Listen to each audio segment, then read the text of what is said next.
Sapa supremo Akhilesh Yadav ने party के बागी विधायकों को लेकर तंज कसा है। उन्होंने बागी विधायकों राकेश प्रताप, अभय सिंह व विनोद के केंद्रीय गृह मंत्री अमित शाह से हुई मुलाकात पर कहा कि जो अपने दर से दगा करता है वो दर दर भटकता है। अखिलेश ने वक्फ बिल पर कहा, हम इस बिल के खिलाफ हैं क्योंकि बीजेपी हर जगह अपना कंट्रोल चाहती है, ये संविधान के खिलाफ है। देश की अधिकांश पार्टियां इस विधेयक के खिलाफ हैं। राजस्थान रॉयल्स के खिलाफ धोनी के आउट होने पर जिस लड़की का रिएक्शन वायरल हुआ था वह 2 ही दिन में सोशल मीडिया सनसनी बन गई है। आर्यप्रिया नाम की इस लड़की के इंस्टा पेज पर फॉलोअर्स की संख्या 2 ही दिन में कई गुना बढ़ चुकी है। आर्यप्रिया के फॉलोअर्स की संख्या 1000 थी जो बढ़कर 1.34 लाख हो चुकी है। यूजर्स का कहना है कि आर्यप्रिया कुंभ की मोनालिसा की तरह वायरल हो गई है। उसे कैमरा पर्सन को थैंक्स बोलना चाहिए।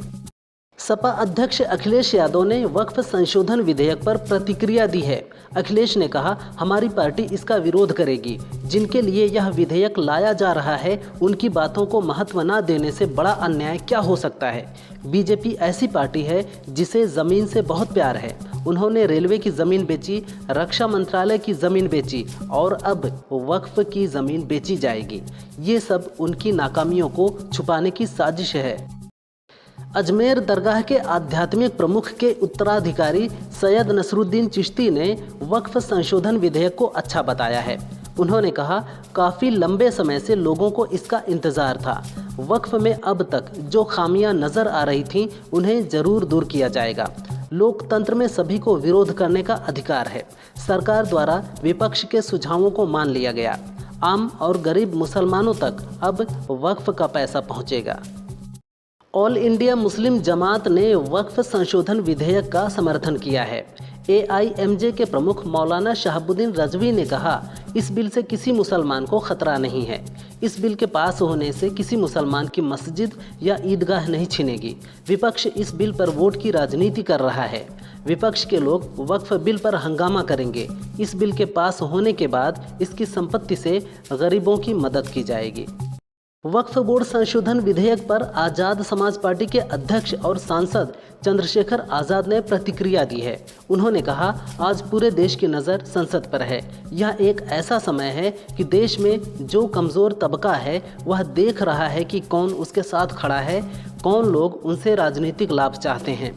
आज सरकार अल्पसंख्यकों का अधिकार छीन रही है। हम इस बिल का पुरजोर विरोध करेंगे।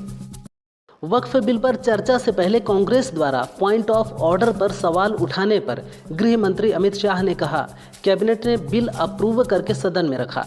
सदन की ओर से ये बिल JPC को दिया गया। JPC ने अपना मत प्रकट किया जो कैबिनेट के सामने गया। कमेटी के सुझाव कैबिनेट ने स्वीकार किए और संशोधन के रूप में इसे किरेन रिजिजू लेकर आए हैं।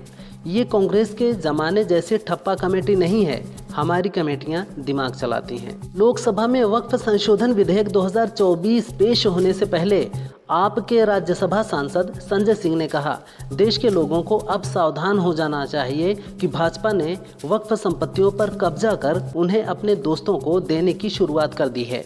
वे गुरुद्वारों, मंदिरों और चर्चों की संपत्तियों के साथ भी ऐसा ही करेंगे। वक्फ बिल पर लोकसभा में किरेन रिजिजू ने कहा, वक्फ बिल पर विपक्ष का मन साफ नहीं। संशोधन नहीं होता तो पता नहीं क्या हो जाता। संसद भवन पर भी दावा किया जा रहा था, संशोधन नहीं तो संसद भवन भी वक्फ का हो जाता।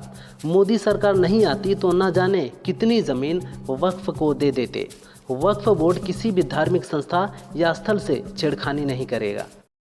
देश भर से मुस्लिम समुदाय के नेताओं की ओर से वक्फ संशोधन बिल के विरोध की खबरों के बीच मध्य प्रदेश की राजधानी भोपाल से अलग ही नज़ारा देखने को मिला। यहाँ मुस्लिम समुदाय ने वक्फ बोर्ड बिल के समर्थन में रैली निकाली। रैली में बुर्का पहनी हुई महिलाएं भी शामिल हुईं। रैली में जहां पुरुष डांस के साथ जश्न मनाते दिखे तो महिलाएं हाथ में गुलाब का फूल और पोस्टर लेकर PM मोदी का आभार जताती नजर आईं।